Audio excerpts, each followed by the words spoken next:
کیا فائدہ فکر و بیش و کم سے ہوگا، ہم کیا جو کوئی کام ہم سے ہوگا، جو کچھ بھی ہوا ہوا کرم سے تیرے، اور جو ہوگا تیرے کرم سے ہوگا۔ شمع علم کے پروانوں، آج کی اس بزم میں آپ سب کا استقبال کرتا ہوں۔ آئیے ایک نئے جوش و خروش اور ولولے کے ساتھ نئی کلاس کا آغاز کرتے ہیں۔ قلم اور نوٹ بک لے کر نیا سبق کے اہم نکات قلم بند کرنے کے لیے تازہ دم ہو جائیں۔ آج ہم لوگ کیا سیکھیں گے؟ اصناف سخن، غزل کی تعریف، نئے الفاظ کے معنی، خواجہ میر درد کا تعارف، شخصیت اور فن۔ اس کے بعد مصرع، قافیہ، ردیف، مشقی اور غیر مشقی سرگرمیاں بھی ہم کریں گے۔ ادب، کسی بھی خیال کو اچھے الفاظ میں قلم بند کرنا ادب کہلاتا ہے، جس کو انگریزی میں لٹریچر کہتے ہیں۔ اس کی دو شاخیں ہیں، ایک ہے نثر اور دوسری ہے نظم۔ بالفاظ دیگر ہم اس کو نثری ادب اور شعری ادب بھی کہہ سکتے ہیں۔ اصناف شاعری کے تعلق سے میں بتانا چاہتا ہوں کہ اس کے بہت سارے برانچز ہیں، اور وہ کون کون سے ہیں آپ کو معلوم ہے تو ذرا سوچ لیجئے، نہیں تو میں خود بتانا پسند کرتا ہوں۔ ہم نعت، غزل، آزاد نظم، پابند نظم، مرثیہ اور رباعی۔ ابھی ہم نے اصناف شاعری کی شاخیں کون کون سی تھی معلوم کی۔ اس میں جو اشعار آتے ہیں، ہر شعر میں دو لائن ہوتے ہیں، ہر لائن کو مصرع کہا جاتا ہے۔ نصف شعر خواہ وہ اول ہو یا آخر، ہم اس کو مصرع کہیں گے۔ غالب کے شعر کا مصرع پیش خدمت ہے۔ ہم کو معلوم ہے جنت کی حقیقت، لیکن دل کے بہلانے کو غالب یہ خیال اچھا ہے۔ پہلی لائن کو مصرع کہیں گے اور دوسری لائن کو دوسرا مصرع کہیں گے۔ جب دو مصرعے کی تعریف یہی ہے کہ شعر کا آدھا حصہ مصرع کہلاتا ہے اور دوسرا حصہ دوسرا مصرع کہلاتا ہے۔ جب دو مصرعے ملتے ہیں تو اس کو ہم شعر کہتے ہیں۔ شعر کو بیت بھی کہا جاتا ہے۔ اصطلاح شاعری میں شعر اس موضوع کلام کو کہتے ہیں جو مقررہ اوزان میں سے کسی ایک پر با قافیہ ہو۔ شعر کہنے والے کو شاعر اور اس کے کلام کو شاعری یا تخلیق کہتے ہیں۔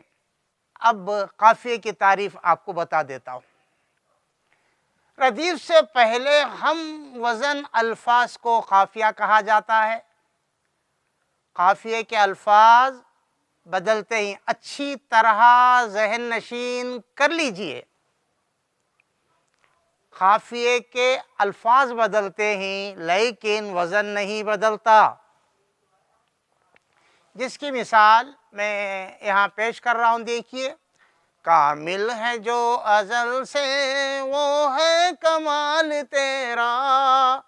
یہاں پر کمال اور جلال دو سرخ الفاظ ہیں، یہ قافیہ ہے۔ شعر میں قافیے کے بعد آنے والے الفاظ کو ردیف کہتے ہیں۔ قافیے کی تعریف آپ کو معلوم ہو گئی کہ قافیہ ایسے الفاظ ہیں جو لفظ بدلتے ہیں لیکن وزن نہیں بدلتا ہے۔ ردیف قافیے کے بعد، مثال کے طور پر وہی شعر میں دوبارہ پیش کرتا ہوں۔ کامل ہے جو ازل سے